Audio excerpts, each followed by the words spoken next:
ಇದು ನಮ್ಮ ಶುಂಠಿ. ಇದನ್ನು ಹಾಕಿರೋದು ಅದು ಏಪ್ರಿಲ್ 21ನೇ ತಾರೀಕಲ್ಲಿ ಹಾಕಿರೋದು. ಈಗ 52-53 ದಿನ ಆಗಿದೆ ಈ ಶುಂಠಿಗೆ.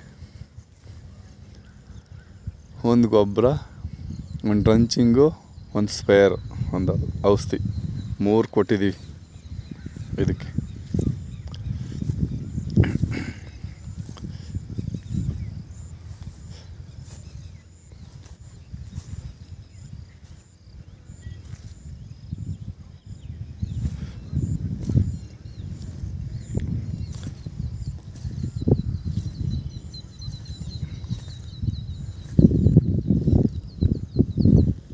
ಇವತ್ತು ಡೇಟು 17 ಮೇ.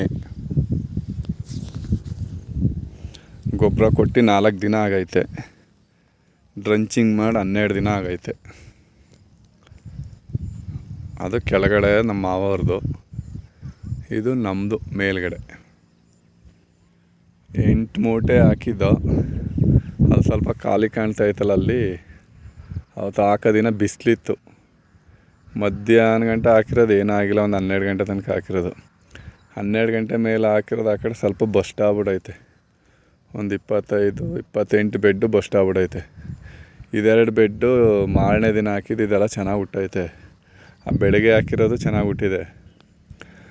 ಆಯ್ತಾ ಮಧ್ಯಾಹ್ನ 2 ಗಂಟೆ ಮೇಲೆ ಹಾಕಿತ್ತು, ಅದೆಲ್ಲ ಬಸ್ಟ್ ಆಗ್ಬಿಡೈತೆ. ಅದು ಅದೇ 12:30 1:30-2 ಊಟ ಗಂಟೆ ಹಾಕಿರೋದೆಲ್ಲ ಅದು ಫುಲ್ ಬಸ್ಟ್ ಆಗ್ಬಿಡೈತೆ. ಅದು ಒಂದು 28-30 ಬೆಡ್ಡಷ್ಟು ಹೋಗ್ಬಿಡೈತೆ. ಶುಂಠಿ ಸಿಕ್ಕಿಲ್ಲ ಹಾಕ್ಬೇಕು. ಅದಕ್ಕೆ ಒಂದು 3 ಬೆಡ್ ಹಾಕಿದ್ದೀವಿ, ಒಂದು 10 kg ಅಷ್ಟು ಉಳಿಕೆ ಶುಂಠಿ ಇತ್ತು. ಅದನ್ನು ನಮ್ಮದು ಚೆನ್ನಾಗೇ ಹುಟ್ಟಿರಲಿಲ್ಲ, ಏನಂತ ಗೊತ್ತಿಲ್ಲ. ಗುಣಿ ಗೊಬ್ಬರ ಎಲ್ಲ ಹಾಕಿದ್ದು ಹುಟ್ಟುವಾಗ ಎಲ್ಲ ಚೀಕಾಗೆ ಚಿಕ್ಕದಾಗಿ ಹುಟ್ಟಿತ್ತು. ಇದೇನಪ್ಪ ಹಿಂಗಾಗ್ಬಿಡ್ತು ಶುಂಠಿ, ಚೆನ್ನಾಗೇ ಹುಟ್ಟಲಿಲ್ವಲ್ಲ ಅಂದ್ಕೊಂಡು. ನಮ್ಮ ಅವ್ರದ್ದೆಲ್ಲ ಚೆನ್ನಾಗಿ ಹುಟ್ಟಿತ್ತು, ಕಡ್ಡಿ ಒಳ್ಳೆ ಬಿಗಿಯಾಗಿ ಚೆನ್ನಾಗಿ ಬಂದಿತ್ತು.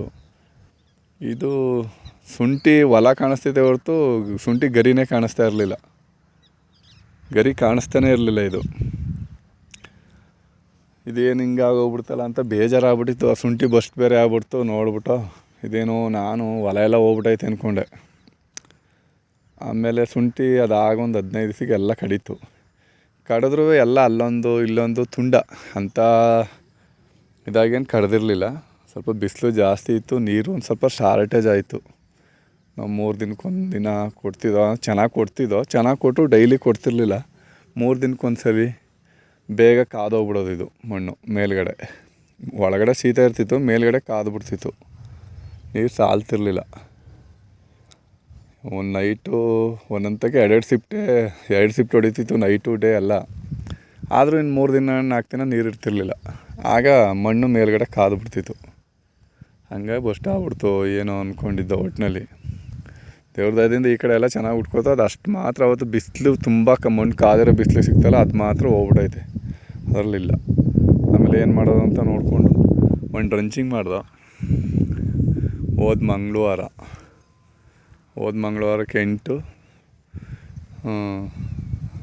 10 ಅದೇ 11 ದಿನ ಆಗೈತೆ. ಬುಧವಾರ 11 ದಿನ ಆಯಿತು.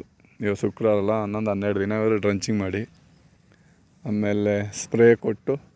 ಸ್ಪ್ರೇ ಏನಂತದೇನು ಕೊಡಲಿಲ್ಲ. ಒಂದು ಟಾನಿಕ್, ಒಂದು ಉಳಿಂದ ಒಂದು M45 ಕ್ಲೋರೋ-20 ಅಷ್ಟು ಹಾಕೊಂಡು ಸ್ಪ್ರೇ ಕೊಟ್ಟು ಸಿಂಪಲಾಗಿ ಹುಳ ಇರ್ತಲ್ಲ ಅಂತ. ಈಗ ಮೊನ್ನೆ ಗೊಬ್ಬರ ಹಾಕಿದ್ದೀವಿ. ಈಗ 4 ದಿನ ಆಯಿತು. ಒಂದು ಗೊಬ್ಬರ ಕೊಟ್ಟಿದ್ದೀವಿ.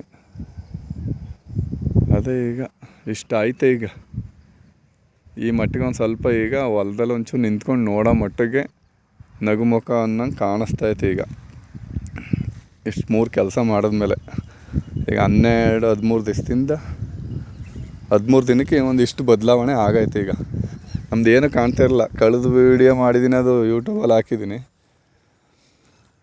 ನಮ್ಮ ಅವ್ರದ್ದೆಲ್ಲ ಚೆನ್ನಾಗಿ ದೂರಕ್ಕೆ ನಿಂತ್ಕೊಂಡ್ರೆ ಇಲ್ಲಿಂದ ಹಸಿರು ಕಾಣಿಸ್ತಿತ್ತು. ನಮ್ಮದು ಹೊಲಕ್ಕೆ ವೀಡಿಯೋ ಮಾಡಿದ್ರೆ ಹೊಲ ಕಾಣಿದೆ. ಅವ್ರಿಗೂ ನಮಗೂ 3 ದಿನ ಹಾಕಿರೋದು ಹೆಚ್ಚು ಕಮ್ಮಿ ಅಷ್ಟೇ. ಅವರು ಭಾನುವಾರದಿಂದ ಹಾಕೋರೆ, ನಾವು ಗುರುವಾರ ಹಾಕ್ತೇವೆ. ಅಷ್ಟರಲ್ಲಿ ಚೆನ್ನಾಗಿ ಕಾಣಿಸ್ತಾ ಇರಲಿಲ್ಲ. ಅದು ನೋಡಿ ಕೆಳಗಡೆ ಎಷ್ಟು ಹಸ್ರಾಗಿ ಹೊಲ ಎಲ್ಲ ಹಸ್ರಾಗಿ ಕಾಣಿಸ್ತದೆ. ಇದು ಬರೀ ಖಾಲಿ ಬೆಡ್ ಕಾಣಿಸ್ತಿತ್ತು. ಇವಾಗ ಇಷ್ಟಾರು ಗಿಡ ಕಾಣಿಸ್ತೈತೆ. ಈಗ ಒಂದು 10 ದಿವಸದಲ್ಲಿ ಹಿಂದೆ ನೋಡೋಕ್ಕೆ ಆಗ್ತಿರ್ಲಿಲ್ಲ, ಎಲ್ಲ ನೆಲದಲ್ಲೇ ಇತ್ತು. ಈಗ ಒಳ್ಳೆ ಕೆಲಸ ಮಾಡೈತೆ. ಈಗ ನಾವು ಮಾಡಿರೋ ಔಷಧಿ ಗೊಬ್ಬರ ಅದೇ ಈಗ ಕೊಟ್ಟಿರೋದು, ಇನ್ನೂ 1 ವಾರ ಕಳಿಬೇಕು. ಆ ಡ್ರಂಚಿಂಗ್ ಮಾಡಿರೋದು ಒಂಚೂರು ಕೆಲಸ ಮಾಡೈತೆ.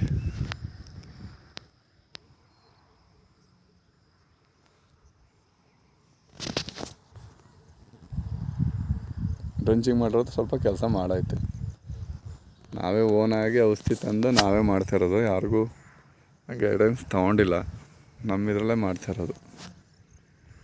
ಈಗ ಇಷ್ಟು ಕಾಣಿಸ್ತೈತೆ. ಕಳೆದ ಸಾರಿ ವೀಡಿಯೋ ಮಾಡಿದ್ದೀನಿ 9ನೇ ತಾರೀಕಲ್ಲಿ, ಅದು ಇಷ್ಟು ಕಾಣಿಸ್ತಾ ಇರಲಿಲ್ಲ.